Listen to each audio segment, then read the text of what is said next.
शुरू करते हैं द डबल ड्रामे का एपिसोड नंबर 29, जहाँ एपिसोड 29 में हम देखते हैं उनके पिताजी यानी मिस्टर जी जो होते हैं ना, वो जाके अपनी बेटी ली से मिलते हैं, मतलब एम्पायर की उपपत्नी से, और उससे कहते हैं कि बताओ तुम्हारी बहन कितनी ज़्यादा पागल है ना, उसने मतलब ये सब कुछ करने के लिए उस वेंकाई के चरणों में गिरकर उससे माफ़ी मांगी और मुझे भी माफ़ी मांगने को कहा।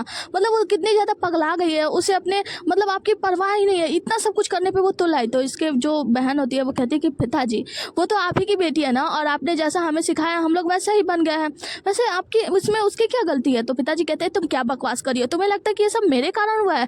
तो वो कहते हैं कि हाँ, शुरू से तो आप हम लोगों को चाहते थे कि हम लोग हमेशा टॉप पर रहें, तो टॉप पर बढ़ने के लिए, वो आगे बढ़ने के लिए ये सब कुछ करिए, तो बुरा क्या है, अब आपको कुछ करना होगा। वो कहता है कि मैं क्या करूँ, जी सुरन की तो अब मृत्यु होने ही वाली है, वो मर ही जाएगी, तो उसके लिए मैं क्या कर सकता हूँ। तो वो कहती है कि अच्छा, तो अब आपको याद आ रहा है कि जी सुरन की मृत्यु हो रही है। तो वो कहते हैं और नहीं तो क्या, मैं उसका बाप हूँ, उसके बारे में इतना तो सोचना मेरा हक है, फर्ज है। तो वो कहती है कि अच्छा तो बाप हो तो ठीक है, तो फिर बाप का फर्ज निभाओ और जाकर महाराज को एक चिट्ठी लिखो और उनसे बोलो कि तुम अपनी बेटियों को अच्छे से शिक्षा नहीं दे पाए हो, जिसके वजह से जी सुरन का ये सब हालात हो गया, और खुद जाकर एक साधु बन जाओ, किसी मंदिर में प्रार्थना करो अपनी मौत के लिए।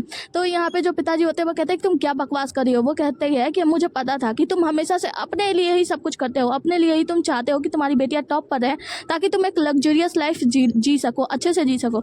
लेकिन तुम चिंता मत करो, जब जी सुरन बच जाएगी ना और तुम मंदिर में एक मॉन्क यानी कि एक पंडित बन के रहोगे ना, तो मैं वापस तुम्हें वहाँ से बुला लूंगी जब सब सारा मामला ये सब समाप्त हो जाएगा। पिताजी मना कर देते हैं और कहते हैं कि अगर मैं एक पंडित बनकर किसी मंदिर में चला जाऊँ तो तुम्हें क्या लगता है मैं इतनी जल्दी वहाँ से आज़ाद हो पाऊंगा। जब तक यहाँ पर सारा मैस ये सब जो फैला हुआ है ये सब कुछ क्लीन होगा तब तक शायद मेरी मृत्यु हो जाएगी। तो उसकी बेटी ली कहती है कि तुम नहीं मानोगे, मैं जानती थी तुम बस अपने लग्जरियस लाइफ के लिए ये सब कुछ करना चाहते हो। और उसके बाद से उसकी बेटी गुस्से में वहाँ से चली जाती है और पिता जो होता है वो कहता है श्रे क्या बकवास कर रही हो तुम, मैं तुम्हारे में मतलब जी सुरन के लिए मैं अपना जान दे दूं, मैं ऐसा कभी नहीं कर सकता। आगे हम दादी जियांग को देखते हैं, उनकी नौकरानी आती है और बताती है कि दवाई तैयार हो चुकी है, रात के समय वो दवाई भिजवा दी जाएगी। दादी मैं कहती है ये सब मेरी ही गलती है, मेरी ही वजह से जियांग परिवार का पूरी तरीके से विनाश हो गया था। मैंने सोचा था कि मैं जियांग परिवार को अच्छे से संभाल सकती हूँ, लेकिन जियांग परिवार को मैं नहीं संभाल पाई। ये डेंगेंग जल्दी ही उसकी मृत्यु हो गई थी और वो सब कुछ छोड़कर चली गई। उसके बाद से मैंने सोचा कि शायद जी सुरन सब कुछ संभाल लेगी, लेकिन मैं ये चीज़ संभाल नहीं पाई कि जी सुरन के हाथों मेरा पूरा परिवार कैसे ट्रैप किया जा रहा है। मेरी नातिन को उठा के यहाँ से जैनब हॉल में फेंक दिया गया था, मैं सब कुछ भी ठीक नहीं कर पाई। उसकी नौकरानी कहती है कि आप चिंता मत कीजिए, ये सब आपके कारण नहीं हुआ है, ये सब एक ट्रैप था, एक जाल थी जो कि अब हट चुका है और आपकी नातिन भी तो आपके साथ है, तो सब कुछ ठीक हो जाएगा। नौकरानी आती है और बताती है कि सेकंड लेडी यानी जियांगली आपसे मिलने के लिए आई है। दादी माँ कहती है कि ठीक है उसे अंदर बुला लो, जिसके वजह से हम देखते हैं कि जियांगली दादी माँ से मिलने आती है और दादी माँ से कहती है कि दादी माँ माफ कीजिए जो कुछ भी हुआ उसके लिए। दादी माँ कहती है कि तुम माफी क्यों मांग रही हो, ये सब तो उन लोगों की चाल थी जिसके वजह से तुम्हें भी इतने साल तक सफर करना पड़ा। बेटा मुझे माफ कर दो, मुझे पता था शायद कि तुम सच्ची हो, लेकिन फिर भी मैं तुम्हारी मदद नहीं कर पाई और मैं बहुत ही ज़्यादा लाचार हो गई थी, इसके वजह से मुझे माफ़ कर दो। मैं तुमसे माफ़ी मांगना चाहती हूँ, अपने जियांग परिवार की तरफ से माफ़ी मांगना चाहती हूँ कि हम सबके वजह से तुम्हें इतना ज़्यादा 10 सालों तक सफ़र करना पड़ा और तुम्हें बहुत ही ज़्यादा पीड़ा हुई थी।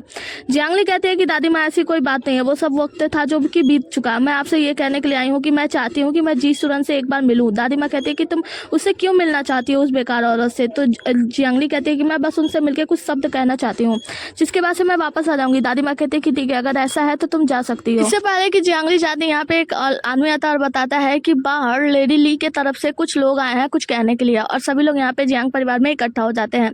जहाँ पे ये जो आदमी होता है वो बताता है कि लेडी ली ने बताया है कि जो जी सुरन ने जो कुछ भी किया है वो सब कुछ किसी के चाल में आकर किया है, मतलब उसने जानबूझ के ये सब कुछ नहीं किया, उसे भड़काया गया है और इस वजह से मैं आप लोगों को माफ़ी मांगना चाहती हूँ। माफ़ी के बदले में मैं अपनी लेडी ली के मतलब लेडी ली कॉन्सर्ट जो मैं हूँ उस पदवी को छोड़ रही हूँ और मैंने ये फैसला किया है कि मैं एक साधारण सी साधु बनकर अपनी ज़िंदगी बिताऊंगी। मैं आप लोगों से चाहती हूँ कि आप लोग जी सुरन को माफ़ कर दो। जिसके बाद से आदमी पूछता है कि जो मिस्टर जियांग क्या आप समझ गए। तो मिस्टर जियांग कहता है कि हाँ मैं पूरी तरीके से समझ गया हूँ और आगे वो आदमी वहाँ से चला जाता है। सारी बातें सुनने के बाद जियांगली वहाँ से जाने लगती है। तो दादी माँ और पिताजी रोककर पूछते हैं कि जियांगली तुम कहाँ जा रही हो। जियांगली कहती है ये तो अच्छी न्यूज़ है ना, तो मैं जल्दी से जाकर बस माँ को ये न्यूज़ सुनाना चाहती हूँ, तो मैं जा रही हूँ माँ के पास उनसे बात करने के लिए। जिसके बाद से जियांगली वहाँ से चले जाती है और पिताजी और दादी माँ कुछ सोचने लगते हैं। दादी माँ कहती हैं कि हम उसे ऐसे नहीं जाने दे सकते, उसे अकेले नहीं जाने दे सकते और उसे ऐसे गलत करते नहीं देख सकते। आगे की सीन में हम देखते हैं कि कॉन्सर्ट ली के पास वो आदमी आता है और बताता है कि मैंने सब कुछ बता दिया है और मिस्टर जियांग जो है इस बात के लिए तैयार है, मतलब वो मिस जी सुरन को छोड़ने के लिए तैयार है। लेडी ली कहती है कि जियांगली देखो मैं तुम्हारे साथ क्या करती हूं। आगे की सीन में हम जी सुरन को देखते हैं जो कि एक अंधेरे से कमरे में बहुत ही ज्यादा डर रही होती है और साइड में छिप रही होती है। यहाँ पे उसने जितने भी गलतियां की होती है, मतलब जितने लोगों को जान से मारा है ना, वो सभी लोग लोग इसको सता रहे होते हैं कि तूने मेरी बेटी को मार दिया, जी सुरन तुमने मुझे मार दिया। उसका प्रेमी भी आता है, कहता है कि जी सुरन तुम मुझे छोड़कर चली गई वगैरह वगैरह। उसे बहुत ज़्यादा परेशानी हो रही होती है और वो चिल्ला रही होती है कि प्लीज़ मुझे माफ़ कर दो, मैंने ऐसा कुछ भी नहीं किया है। हम देखते हैं कि यहाँ पे जियांगली आती है जी सुरन से मिलने के लिए। जियांगली लेकर चाय आती है तो जी सुरन ने देखकर पूछती है कि तुम यहाँ पे क्या कर रही हो, तुम मुझे, तो वो कहती है कि मैं यहाँ पे आखिरी बार आपसे मिलने के लिए आई हूँ। तो जी सुरन कहती है मुझे डराओ मत, तुम्हें पता है ना कि मैं कौन हूँ, मैं जियांग फैमिली की यंग लेडी हूँ, मतलब उनकी बहू रानी हूँ और मुझे कुछ भी नहीं हो सकता। मेरा बेटा जो है वो भी मिनिस्टर में है, मेरे पति भी मिनिस्टर में, यहाँ तक कि मेरी बहन भी एक रानी है, तो तुम मेरा कुछ भी बिगाड़ नहीं सकती।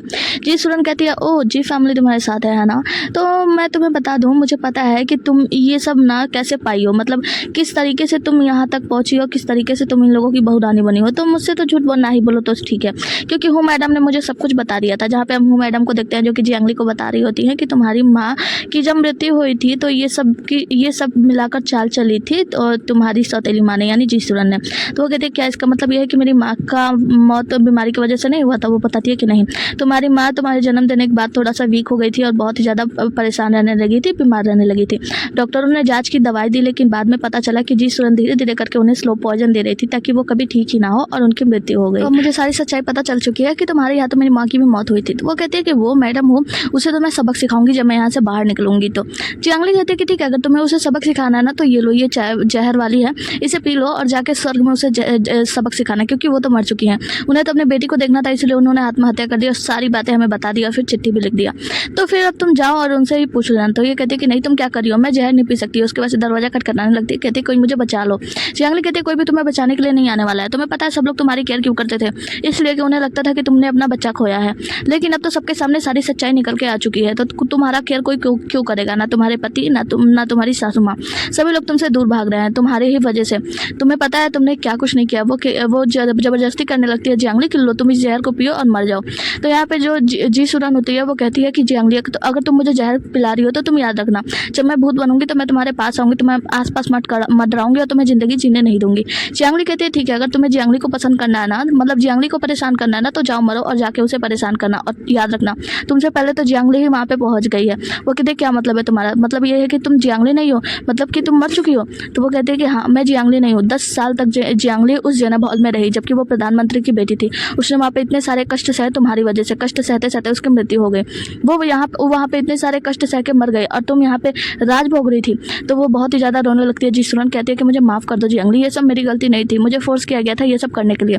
जियांगली कहती है तुम्हारे पास बहुत से मौके थे, तुम चाहती तो सबको सच्चाई बता देती और जियांगली को भी बचा लेती, लेकिन तुमने ऐसा नहीं किया। क्यों? सिर्फ इस राजपाट के लिए, सिर्फ बहुत ज़्यादा बड़ा बनने के लिए, नोबल फैमिली में आने के लिए तुमने ये सब कुछ किया। अगर तुम्हारे पास टाइम था, तुम चाहती तो उसे ठीक कर सकती थी, तुम चाहती तो सबको सच्चाई बता सकती थी, तुम चाहती तो जियांगली को ना फंसाती, लेकिन तुमने सब कुछ गलत किया सिर्फ जानबूझकर ताकि तुम अच्छे परिवार में अच्छी तरीके से ज़िंदगी जी सको, अपने आप को बड़ा दिखाने के लिए। यहाँ पे हम देखते हैं कि जी सुरन बहुत ही ज़्यादा रो रही होती है और जियांगली उस चाय को खुद पीती है और दरवाजा खोलकर वहाँ से चली जाती है। किसी में हम थर्ड लेडी को देखते हैं जो कि थोड़ी बहुत ठीक हो गई होती है, तो अपनी माँ से मिलने के लिए जा रही होती है, वहीं पे गिर जाती है। नौकरानी आती है, आपको चिंता करने की जरूरत नहीं है, क्योंकि आपको पता है आपकी जो मासी हैं यानी लेडी ली, उन्होंने आपकी माँ को अपने हरम में बुलाने के लिए कह दिया है, तो आपकी माँ ठीक ही रहेंगी वहाँ पे, आपको जाने की जरूरत नहीं है, आपको आराम करना चाहिए। थर्ड लेडी कहती है कि मुझे तो बस अपने माँ से मिलकर ये पूछना है कि जब उन्होंने मुझे जहर दिया था तो क्या उन्हें थोड़ा सा भी महसूस हुआ था कुछ मेरे प्रति प्यार या कुछ भी, और वहाँ पे रोने लगती है। आगे की सीन में हम जियांगली को देखते हैं जो कि जाके अपने पिता से मिलती है। पिताजी कहते हैं कि जियांगली तुम जी सुरन के साथ क्या करना चाहती है? तो जियांगली कहती है मैं चाहती हूँ जी सुरन वही सब भोगे जो कि मैडम ने भोगा है। पिताजी कहते हैं कि मुझे माफ़ कर दो जियांगली, इन सब में मेरी कोई गलती नहीं थी, उसने ऐसे हम लोगों को फ्रेम किया था। मुझे लगा था कि तुम्हारी मॉम बीमारी के कारण मरी थी, लेकिन आज मुझे पता चला है कि वो सब इस जी सुरन की वजह से हुआ था। अगर उस वक्त मुझे पता होता कि ये जहर दे रही है या कुछ ऐसा कर रही है तुम्हारी माँ के साथ, तो मैं उसे एक कदम भी जियांग फैमिली में रखने नहीं देता। जियांगली क्या तुम मुझे माफ़ करोगी? मैं तुमसे माफ़ी मांगता हूँ। तो जियांगली कहती है हाँ पिता, मैं आपको माफ़ तो कर दूंगी, आपसे मुझे कोई नफरत नहीं है। जिसके बाद से कहती है कि आप एक बार सोचिए 10 साल तक जो जियांगली उस जेनब हॉल में रही है, क्या वो आपको माफ़ कर पाएगी? वो जियांगली जिसे अपने हाथों से कपड़े धुलने पड़ते थे, खाना बनाने के लिए लकड़ियाँ चुनने, उस सर्दी में भी बाहर जाना पड़ता था, उसके पास खाने के लिए पर्याप्त भोजन भी नहीं था, और वो इतनी ज़्यादा वहाँ पे किसी भी गलती के कारण बहुत ज़्यादा उसकी पिटाई भी होती थी। तो क्या वो जियांगली आपको कभी माफ़ करेगी? क्या आपको लगता है वो जियांगली कभी आपके पास लौट कर आएगी जो कि बचपन में इतनी भोली और सीधी सादी थी? वो जियांगली उस जेनब हॉल से लौट कर आएगी तो क्या वो आपके साथ इतने अच्छे से व्यवहार कर पाएगी? आपके पास समय था, आप चाहते तो अपने जियांगली को अपने पास बुला सकते थे, अपने पास रख सकते थे, लेकिन आपने ऐसा नहीं किया। तो आपको क्या लगता है वो जियांगली आपके पास कभी वापस आएगी? कभी नहीं। मैं आपको माफ़ तो कर सकती हूँ, लेकिन आपकी जियांगली आपको कभी भी माफ़ नहीं करेगी। जिसके बाद से से हम देखते हैं कि पिताजी का जो दिल होता है वो पूरी तरीके से टूट जाता है। पिता जियांग से दूसरे दिन दादी जियांग पूछती हैं कि आखिर आप दरबार में क्यों नहीं जा रहे हो, तुम ऐसे बैठे रहते हो, आखिर तुम करना क्या चाहते हो। पिता जियांग कहते हैं कि रू यायो जो है वो जब भी उठती है तो वो बस अपने माँ से मिलने का जिद करती है। वो कहती है कि मुझे अपने माँ से मिलना है, तो मैं चाहता हूँ कि उसे राजधानी से बाहर ले जाऊँ कुछ दिनों के लिए।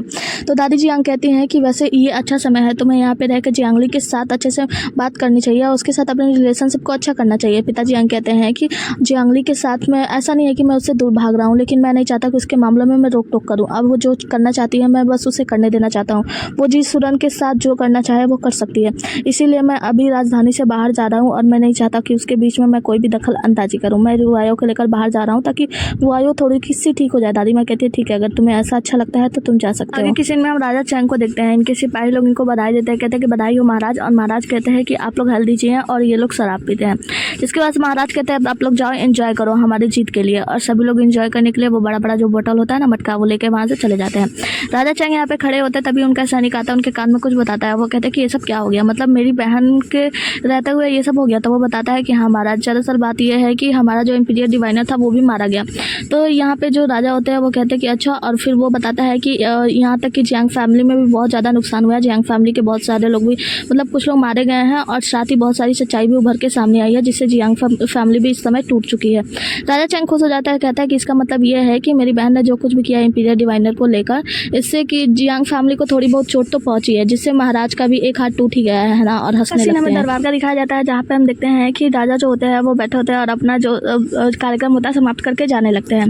तब आते हैं ली जोंगनान, और ली जोंगनान आके कहते हैं कि महाराज बधाई हो, आपको पता है कि जो राजा चैंग है ना, उन्होंने पूरी तरीके से अपनी शक्ति बढ़ा ली है और नॉर्थ की तरफ से बहुत सारे राजाओं को जीत लिया है। इसके लिए मुझे लगता है कि आपको उन्हें उन्हें सरप्राइज पार्टी देनी चाहिए और उन्हें बड़ा सा तोहफा देना चाहिए।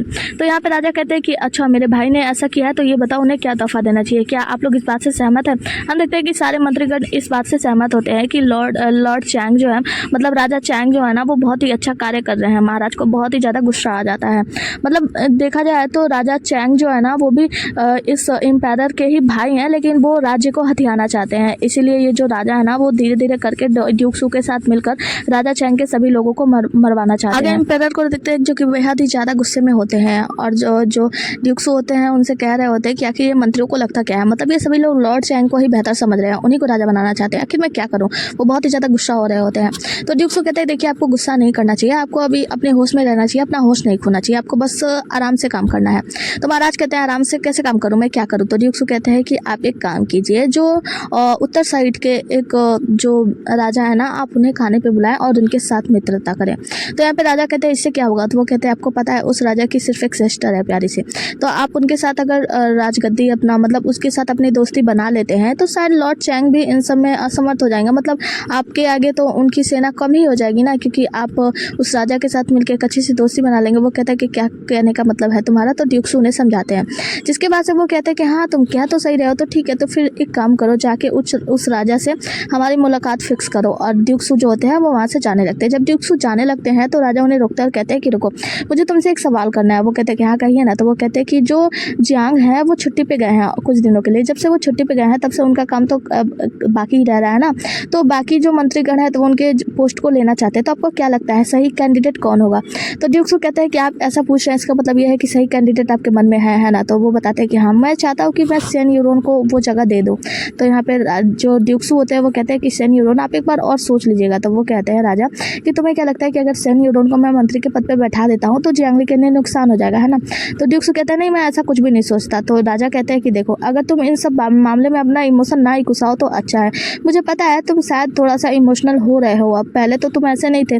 तो ड्यूक सू कहते हैं ऐसी कोई भी बात नहीं है। तो राजा कहते हैं ठीक है, फिर अगर ऐसी बात है तो मैं चाहता हूँ कि मैं सेन यूरोन को ये जगह दे दूँ और वो अच्छे से संभाल लेगा, क्योंकि वो एक अच्छा और विश्वास पात्र व्यक्ति लगता है। ड्यूक सू कहते हैं कि आप एक बार इस मामले में जरूर सोचिएगा, अगर आपको सही लगता है तो आप सेन यूरोन को ही उस जगह पे, यानी जो मंत्री का सीट है, आप उसे दे सकते हैं। आगे ड्यूक सू लूजी से कहते हैं कि क्या तुम्हें सीटों के बारे में कुछ पता चला। तो लूजी कहता है कि आप उसके बारे में इतना अच्छी तरीके से पता क्यों लगाना चाहते थे, मतलब आप उसे इतना ज़्यादा क्यों ढूंढ रहे हैं। आपको पता है ना, अगली बार वो बिना कारण के ही हम लोगों से गुस्सा होकर चली गई थी, और यहाँ तक कि जो ड्यूक निवास में जितने भी शराब की बोतलें थे सब उसने खाली कर दी थी। तो आप उसके बारे में क्यों पता लगाना चाहते हैं। वैसे भी वो जंगलों में गई है तो वो इतनी जल्दी तो वापस आएगी नहीं, 10 दिन या 1 महीना भी लग सकता है, तब तक वापस नहीं आएगी जब तक उसे एक अच्छा सा कोई मेडिसिन हर्बल ना मिल जाए। ड्यूक्सू कहते हैं कि जल्दी उसके बारे में पता लगाओ क्योंकि ग्रेट यान जो है वो यहाँ पे आने वाले हैं, यानी जो मिस्टर झाओ है एक राजा, वो यहाँ पे आने वाले हैं। उनके आने से पहले सीटू के बारे में पता राजा चैंग को देखते हैं जो कि कैप्टन से बातें कर रहे होते हैं। तो उनका सैनिक बताता है कि आपको पता है ना, ग्रेट यान में जो है ना मिस्टर झाओ जाने वाले हैं, मतलब जो ग्रेट झाओ के राजा हैं वो जाकर मिलने वाले हैं मिस्टर यान से, मतलब एम्पायर से। तो चैंग कहता है कि अच्छा ऐसा क्यों? तो वो बताता है कि उनकी बहन जो है ना वो ग्रेट यान में ही कहीं छिपी हुई है और उसे ढूंढने के लिए राजा जाने वाले हैं, मतलब अपने प्रिंसेस को। तो यहाँ पे जो चैंग होते हैं वो कहते हैं अच्छा इसका मतलब ये है कि अगर उसकी प्रिंसेस यानी जो उसकी बहन या प्रिंसेस जो भी है ना वो उसकी अगर मौत यान में हो जाती है यानी एम्पायर के राज्य में हो जाती है, तो फिर तो जो मिस्टर झाओ है वो उनके खिलाफ हो जाएंगे और वो उनके महल को ध्वस्त नष्ट कर देंगे। तो फिर इसके बारे में पता लगाओ कि उसकी बहन कहाँ है, मतलब प्रिंसेस कहाँ है, पता लगाओ और उसे जान से मार दिया जाए। आगे मिस्टर सन को देखते हैं जो बहुत सारे मंत्रीगण उनकी चापलूसी कर रहे होते हैं। कह रहा था कि महाराज की नज़रों में तो आप बने हुए हैं, इसका मतलब यह है कि आप जल्दी बहुत ज़्यादा अच्छे पोजीशन पे जाने वाले हैं। वैसे मिस्टर सन मैं आपसे पूछना चाहता हूँ कि आप मेरे बेटे को संगीत तो बजाना सिखा सकते हैं? तो मिस्टर सन कहते हैं कि ये आप लोगों की मेहरबानी है कि आप लोग मुझे इतना अच्छा समझते हैं। अगर आप लोग चाहते हैं तो चिंता मत कीजिए, मैं एडवांस में आके आपके बेटों को सिखा। सारे मंत्रीगण यहाँ से बात करने के लिए चले जाते हैं। तो ये सीजी भी आते हैं, मतलब सैन्यूरन से बात करने के लिए। वो कहते हैं कि वैसे आप बहुत अच्छा काम कर रहे हैं और इसके लिए आपको बहुत बहुत बधाई। सैन्यूरन कहते हैं शुक्रिया, जिसके वजह से ये सीजी वहाँ से जाने लगते हैं और जो सैन्यूरन होते हैं उन्हें देखते हैं। ये सीजी चचेरे भाई और ल्यूजू को देखते हैं। तीनों लोग आपस में खाना खा रहे होते हैं। तो ल्यूजू कहती है कि चचेरे भाई से कि आखिर तुम समझाते क्यों नहीं हो जियांगली को, थोड़ा सा बुद्धि से काम करते हैं ना।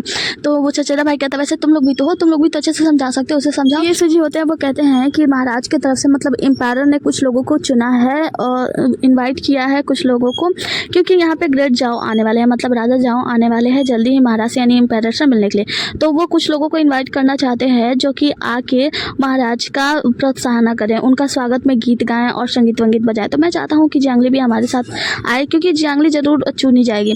जिसके बाद से हमें जियांगली का सीन दिखाया जाता है जो अपने पिता को खाना खिला रही होती है। तो उसके पिता कहते हैं और साथ में बैठ के खाते हैं। तो जियांगली को समझ नहीं आ रहा होता है कि वो क्या कह रहे हैं। ये सीजी आता है तो वो बताता है कि वो कहना चाहते हैं कि आओ साथ में बैठ के खाते हैं, और जियांगली को एक कटोरा देते हुए कहते हैं लो तुम भी बैठ के खा लो।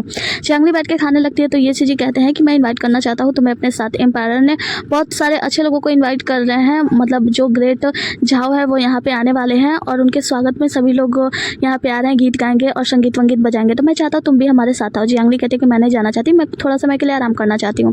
ये सीजी कहता है मैं चाहता हूँ कि तुम आओ, तुम ल्यूजू मैं और चिंगरुई, हम चारों लोग मिलकर फिर से आपस में एक टीम बना सकते हैं। जियांगली कहती है कि मुझे कहीं नहीं जाना, मुझे अभी कुछ समय के लिए आराम करना है। जियांगली को देखते हैं जो अपने भाई के टॉम पे गए होते हैं कि मतलब इसका भाई जो मिस्टर झोऊ है उनकी मृत्यु हो गई है। वहाँ पे जाती है और उनसे बातें करती है, कहती है कि जो पिताजी अब बिल्कुल ठीक है, मतलब वो अच्छे से खा रहे हैं पी रहे हैं, बस वो अभी तक हम लोगों को याद नहीं कर पा रहे हैं, मतलब हम लोगों के बारे में भूल चुके हैं। तो तुम चिंता मत करो, जल्दी वो सब कुछ ठीक हो जाएगा। जब मैं शहर में यानी राजधानी में आई थी तो मेरे पास कोई नहीं था, लेकिन अब मेरे पास पिता है, कुछ ऐसे अच्छे दोस्त हैं जो हर समय में हर कीमत पे मेरा साथ देते हैं, और मेरी टोंग जो हमेशा मेरा साथ देती थी उसकी मृत्यु हो गई और कह के ये सब कुछ रोने लगती है। हम देखते हैं यहाँ पे ड्यूक्सू आते हैं, वहाँ पे बारिश आ रही होती है तो ड्यूक्सू आकर छतरी लगाते हैं, और आगे की सीन में हम देखते हैं ड्यूक्सू जियांगली से बताते हैं हमें हाईतांग मिल गई है, तुम जाओ उससे बात कर लो, और हाँ याद रखना थोड़ा सा ध्यान से क्योंकि वो अभी बहुत ही ज़्यादा डरी हुई है। जिसके बाद से हम जियांगली को देखते हैं अंदर कमरे में जाती है, वहाँ पे हाईतांग जो होती है ना वो एक साइड में छिपी होती है और बहुत ही ज़्यादा रो रही होती है, डरी हुई होती है। जियांगली उसके पास जाती है, कहती है कि हाईतांग ये मैं हूँ, हाईतांग तुम मेरी तरफ देखो ना, क्या तुम्हें मैं याद हूँ? जिसके बाद से हम देखते हैं कि हाईतांग जब जियांगली को देखती है कहती है कि मैंने कभी नहीं सोचा था कि मैं आपको देख पाऊंगी, उसे पकड़कर रोने लगती है। हाईतांग कहती है कि आप कहाँ चली गई थी मैडम, मैंने सोचा था कि शायद मैं आपको दोबारा नहीं देख पाऊंगी और मैंने आपको देख लिया, मुझे बहुत ज़्यादा खुशी हुई। जियांगली उसके चेहरे पे देखती है निशान है, तो कहती है ये निशान कैसे पड़ा? वो कहती है लोगों ने मुझे मारने की कोशिश की। तो जिसके बाद से जियांगली उसे लेकर जाती है, एक जगह पर बैठाती है और उससे पूछती है कि बताओ क्या हुआ था जब तुम मुझे बचाने के लिए वहाँ से चली गई थी? तो वो कहती है मैं गई थी यंग मास्टर को, मैंने जाके खबर दे दी थी आपके बारे में कि आप मुश्किल में हैं, और जब मैं वहाँ से निकली तब कुछ लोगों ने मेरे सिर पे पीछे डंडा मार के बेहोश कर दिया। जिसके बाद से वो लोग मुझे बांध कर एक जगह पे ले जाकर फेंक दिए, और जब मेरी आँख खुली तो मैंने देखा उन लोगों को लगा था कि शायद मेरी मृत्यु हो गई है, इसलिए उन लोगों ने वो लोग मुझे छोड़कर चले गए थे, और मैं वहाँ से होश में आई और डर के मारे मैं जाके एक जगह पे छिप गई थी। मैं बस भिखारियों की तरह खाती थी पीती थी, और जब 6 महीने बाद मुझे सब कुछ ठीक लगा तो मैंने सोचा जाकर मैं अपने फैमिली से मिलूँ। लेकिन जब मैं अपने फैमिली में अपने भाई को ढूंढने के लिए गई तो मुझे पता चला मेरे भाइयों की भी उन लोगों ने जान ले ली है और मेरा कुछ भी नहीं बचा था। तो मैं पूरी तरीके से डर गई थी, मुझे समझ नहीं आ रहा था मैं क्या करूँ, लेकिन आज मैंने आपको देख लिया, मुझे बहुत ही ज़्यादा खुशी हुई। आगे जियांगली ड्यूक्सू से कहती है कि जब सीटू आपसे मिले तो आप मुझे उससे मिला देना, मैं चाहती हूँ कि वो मिस्टर जू की देखरेख करे, मतलब उसका इलाज करे और साथ ही हाईतांग का भी इलाज करे। तो ड्यूक्सू कहते हैं कि तुम क्या चाहती हो, मतलब तुम्हें पता है ना कि सीटू जो है वो जहर से इलाज करती है, लेकिन फिर भी तुम चाहती हो जिंदा रहने के लिए वो इन दोनों पे जहर का उपयोग करे। तो जियांगली कहती है हाँ, क्योंकि मुझे तो विश्वास है, मैं जानती हूँ कि वो अच्छे से इलाज कर लेगी। जिसकी वजह से जियांगली यहाँ से जाने लगती है। तो ड्यूक्सू कहते हैं क्या तुम म्यूजिक का प्रिपरेशन नहीं करने वाली हो? तो जियांगली कहती है कि पर क्यों? कहते हैं कि तुम्हें पता नहीं है क्या, इसका चार्ज जो है ना सैन यूरोन के हाथों में है। तो वो कहती है कि अच्छा। तो वो कहते हैं कि हाँ, और मैं चाहता हूँ कि तुम आस पास ही रहो, मतलब मेरे। तो वो कहते हैं कि कहती है कि ओहो ड्यूक्सू, आपको पता है आपने मुझे एक कहानी सुनाई थी, मैं आपको एक कहानी सुनाती हूँ। और कहानी अपनी ही सुनाती है थोड़ी बहुत, कि एक लड़की थी जिसकी एक नोबल मैन से शादी हो गई और उसकी मृत्यु हो जाती है, लेकिन फिर वो वापस आती है अपना बदला लेने के लिए, और उसका फिर एक नोबल मैन से मुलाकात होती है, जहाँ पे उस आपको पता है लास्ट में उस नोबल मैन ने क्या किया? तो ड्यूक्सू कहते हैं क्या उसने उस नोबल मैन को जान से मार दिया? तो वो कहती है कि नहीं, आप कितने पागल हो ना, कैसा मतलब सोचते हो, नोबल मैन को जान से नहीं मारा। तो वो कहते हैं कि अच्छा, तो नोबल मैन और नोबल मैन दोनों लव बर्ड बन गया है ना? तो जियांगली कहती है सच सोच रहे हो आप? उसके बाद से कहती है कि ठीक है अभी जाओ, मैं आपको परफॉर्मेंस दिखाती हूँ, और उन्हें बाहर करके दरवाजा बंद कर देती है और ड्यूक्सू मुस्कुराते हुए चले जाते हैं। तो जाए तो जियांगली और ड्यूक्सू का प्यार का कहानी तो अब शुरू हो गया है, मतलब हाँ, ये उनके साथ फ्लर्टिंग भी करने लगी। आगे चचेरा भाई ये सीजी और ल्यूजू दोनों लोग बात कर रहे होते हैं। तो ये लोग कहते हैं कि आखिर जियांगली इसमें पार्टिसिपेट क्यों नहीं करना चाहती? तो जो ल्यूजू होती है वो कहते हैं कि उसके परिवार में जो कुछ भी घटनाएं घटी है, इस वजह से वो साथ बहुत ही ज़्यादा सैड है, इसी वजह से नहीं पार्ट लेना चाहती है। तो चचेरा भाई कहता है कि वैसे जिस प्रकार की वो महिला है, मतलब वो सीखने में नंबर 1 रहती है, तो मुझे नहीं लगता कि उसे शांत रहना चाहिए। तभी वहाँ पे जियांगली आ जाती है। अचानक से जियांगली के आते ही जो चचेरा भाई होता है वो डर जाता है, कहता है कि तुम आने से पहले आवाज़ तो कर सकती थी। जियांगली कहती है कि तो सैन यूरोन इन सब का कार्यभार संभाल रहे हैं ना? ये सीजी कहता है हाँ। तो जियांगली कहती है मैं भी इस पर पार्ट लेना चाहती हूँ, और ये रही मेरी पार्ट लेने की छुट्टी। किसी में हम सैन यूरोन को देखते हैं जो कि वेलकमिंग पार्टी के लिए कुछ स्टूडेंट को सेलेक्ट कर रहे होते हैं। तभी उनमें ही वो लेटर मिलता है, मतलब जियांगली का नाम पढ़ के उन्हें थोड़ा सा धक्का तो लगता है। तभी हम देखते हैं कि यहाँ पे इसकी बहन आती है उसके लिए मिठाई लेकर, और ये देखकर जो ये सीजी होते हैं ना उस लेटर को फटाक से छिपा देते हैं। इनकी बहन कहती है कि क्या मैं आपकी थोड़ी सी मदद कर दूं, और वहाँ पे मिठाई रखने के बाद उसी बहाने से तुरंत वो लेटर देख लेती है जिसमें जियांगली का नाम लिखा हुआ है, लेकिन वो कुछ नहीं कहती, वहाँ से चली जाती है। बहन के जाने के बाद सैन यूरोन फिर से वो लेटर उठाते हैं, उसमें जियांगली का नाम देखते रखते हैं। वो सोच रहे होते हैं कि वेलकमिंग पार्टी में इसे बुलाना चाहिए या नहीं, उसमें पार्ट लेने देना चाहिए या नहीं। आगे सैन यूरोन अपने फैमिली के साथ खाना खा रहे होते हैं। तो इनकी माँ कहती है कि मैंने सुना है कि बहुत सारे लेटर आए हैं तुम्हारे पास ज्वाइनिंग के लिए, मतलब उनके वेलकम पार्टी में ज्वाइन करने के लिए। तो ये कहते हैं कि हाँ, बहुत सारे लेटर्स आए हैं स्कूलों से। तो माँ कहती है कि वैसे मैंने तुम्हारी बहन से सुना, क्या उसमें जियांगली का भी नाम है? तो यहाँ पे सैन यूरोन अपनी बहन को घूर के देखते हैं, लेकिन उनकी बहन कुछ नहीं बोलती। तो वो कहते हैं कि देखो, तुम जियांगली को एक्सेप्ट करने से पहले तुम एक बार सोच लेना कि राजकुमारी का हमारे पर बहुत सारा एहसान है, हमें बहुत सारे तोहफे देती हैं, और उनकी वजह से हमारी फैमिली बहुत ही ज़्यादा अच्छे तरीके से जी रही है। तो फिर तुम सोच समझ के फैसला लेना। तो यहाँ पे सैन यूरोन कहते हैं कि राजकुमारी राजकुमारी राजकुमारी, क्या तुम्हें लगता है कि ये सब राजकुमारी की वजह से हुआ? राजकुमारी की वजह से ही हमारा रेपुटेटेड फैमिली है, मेरा कोई किया कराया नहीं है क्या? मैंने जितनी भी मेहनत की है उन सब बातों का कोई मोल नहीं है क्या? राजा का कोई मोल नहीं है? मतलब महाराज हमारे लिए इतना कुछ कहते हैं, उसके बारे में तो तुम लोग बात नहीं करती। राजकुमारी राजकुमारी राजकुमारी राजकुमारी के ही दिए हुए टुकड़ों पे हम लोग पल रहे हैं, हम लोग क्या कोई कुत्ते हैं? जिसकी वजह से उसकी माँ कहती है कि बेटा मेरे कहने का ये मतलब नहीं है। सैन यूरोन कहता है कि शांत हो जाओ, मुझे जो करना होगा मैं करूंगा और तुम्हें समझाने की जरूरत नहीं है, और गुस्से में वहाँ से खाना वाना छोड़ के चले जाते हैं। आगे हम जियांगली को देखते हैं जो कि अपने पिता के साथ होती है। उसके पिता कुछ ड्राइंग बना रहे होते हैं। तभी उससे बाहर से आवाज आती है, जहाँ पे ये सीजी, ल्यूजू और उसका चचेरा भाई तीनों लोग आपस में बात कर रहे होते हैं कि हम लोगों को रिकमेंडेशन लेटर मिल गया है और हम लोग 4 लोग फिर से एक पार्ट होंगे। ये सीजी बताता है कि 4 लोग कैसे, क्योंकि जियांगली के पास तो अभी तक लेटर आया नहीं है। तो उनका चचेरा भाई कहता है कि क्यों, क्या वो छूट गया है? तभी वहाँ पे जियांगली आती है, कहती नहीं ऐसी बात नहीं है, ऐसा लगता है कि मुझे शायद मिस्टर सैन यूरोन ने सेलेक्ट ही नहीं किया है। और ये सीजी से कहती है कि मुझे तुमसे एक मदद चाहिए। मैं चाहती हूँ ना कि सैन यूरोन खुद मेरे घर यानी जियांग हाउस में आए और मुझे इन्वाइट करे, तो तुम्हें मेरा एक काम करना होगा। ये सीजी कहता है। आगे हम महाराज को देखते हैं, जहाँ पे ये सीजी और सैन यूरोन दोनों लोग महाराज से बात करते हैं। ये सीजी सैन यूरोन कहता है कि महाराज मैंने अपना काम कर दिया है, मैंने कुछ लोगों को रिकमेंड कर दिया, आप अच्छे से देख लीजिए। महाराज उस लिस्ट को देखने ही जाते हैं। तभी ये सीजी कहता है कि महाराज मुझे एक लोगों का रिकमेंडेशन करना है। तो महाराज कहता है कि हाँ बताओ ना। वो कहता है कि मैं चाहता हूँ कि जियांगली आके इसमें पार्ट ले, क्योंकि आपको पता है जब उसने सॉन्ग गाया था और उसकी जो धुन बजी थी ना, सभी लोग सुन के मंत्रमुग्ध हो गए थे। तो मुझे ऐसा लगता है कि ज़्यादा जाओ जब ये गाना सुनेंगे तो वो मंत्रमुग्ध हो जाएंगे और अब किसी भी बातों को मना नहीं कर पाएंगे। तो वो बहुत ही ज़्यादा टैलेंटेड है, तो मैं चाहता हूँ कि जियांगली को भी इसमें पार्ट लेना ही चाहिए। तो राजा कहता है कि मतलब क्या उसने इसमें पार्ट लेने के लिए कोई लेटर नहीं भेजा था? तो जो सैन यूरोन होता है वो कहते हैं कि लेटर तो आया था, लेकिन उसके परिवार में भी जो भी घटनाएं घटी है इसके वजह से मैंने उसे सेलेक्ट नहीं किया। महाराज कहते हैं तो क्या सैन यूरोन आप ऐसा लगता है आपको कि जो जियांगली है उसके ऊपर सच में कोई भूत बाधा है? अरे इस जमाने में भी होकर आप भूत बाधा के बारे में सोचते हैं, तो आपको इन सब बाधाओं के बारे में नहीं सोचना चाहिए और आपको जियांगली को मस्टली इन्वाइट जरूर करना चाहिए। तो सैन यूरोन कहते हैं कि जी महाराज जैसे आप किया गया। उसके बाद से ये सीजी से कहते हैं कि मैं चाहता हूँ कि मैं रिकमेंडेशन लेटर दे रहा हूँ और तुम जाकर जियांगली को दे दो, क्योंकि तुम उसके भाई हो तो उससे अच्छी तरीके से जानते होगे, उसके घर पे जाना भी आसान होगा। तो यहाँ पे जो ये सीजी होते हैं वो कहते हैं कि माफ़ कीजिएगा, मैंने नहीं जा सकता, क्योंकि मान लीजिए ये ऑफिशियल कार्य है, अगर मैं उसे जाकर ये लेटर दूँ और उसे समझाऊँ तो शायद उसे समझ में नहीं आएगा और सारी बातें अच्छी तरीके से आप खुद समझा सकते हैं। तो मुझे लगता है कि आपको खुद ही वहाँ पे जाना चाहिए।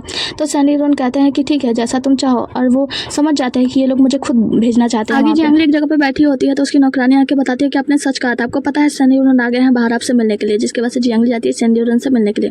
सनी लियोन कहता है कि वैसे आपके गाने की बहुत सारी तारीफ लोगों ने सुन लिया है, तो महाराज चाहते हैं कि आप आके वहाँ पे वेलकम पार्टी में वो गाना गाएं, और अगर आप ना चाहती हो तो आप बता दें, मैं जाके महाराज को ये रिपोर्ट दे दूंगा, कोई बात नहीं है इसमें। तो जियांगली कहती है कि वैसे आप पहले ही मेरी एप्लीकेशन को रिजेक्ट कर चुके हैं, अब आप आए हैं मुझे यहाँ पे बुलाने के लिए, और ऊपर से आप ना मुझे अप्रूव कर रहे हैं और ना मुझे वहाँ पे जाने के लिए मना कर रहे हैं, मतलब मेरे एप्लीकेशन को रिजेक्ट भी नहीं कर रहे हैं, अप्रूव भी नहीं कर रहे हैं, ये क्या करना चाहते हैं आप? सनी लियोन कहते हैं क्या मतलब है तुम्हारा? तो वो कहती है कि आप शायद डर रहे हैं ना, क्योंकि मैं आपकी पत्नी की तरह दिखती हूँ शायद, जो कि मर चुकी है, तो आप इन सब के बारे में मत सोचिए, मैं जियांगली हूँ जियांगली। तो यहाँ पे सनी लियोन कहते हैं कि तो तुम क्या बकवास करी हो? तो जियांगली कहती है कि वैसे आप बहुत ज़्यादा डरे हुए लग रहे हैं ना, आप चाहते हैं कि मैं आऊँ लेकिन आप खुद चाहते हैं कि मैं ना भी आऊँ, ऐसा आप क्यों करना चाहते हैं? क्या आपको लगता है कि जो राजकुमारी है उसी वजह से आप ये सब कुछ कर रहे हैं, आपकी इसमें कोई गलती नहीं है, आपने अपने पति को जान से मार डाला वगैरह वगैरह, मतलब बहुत सारा उसे भड़का रही होती है।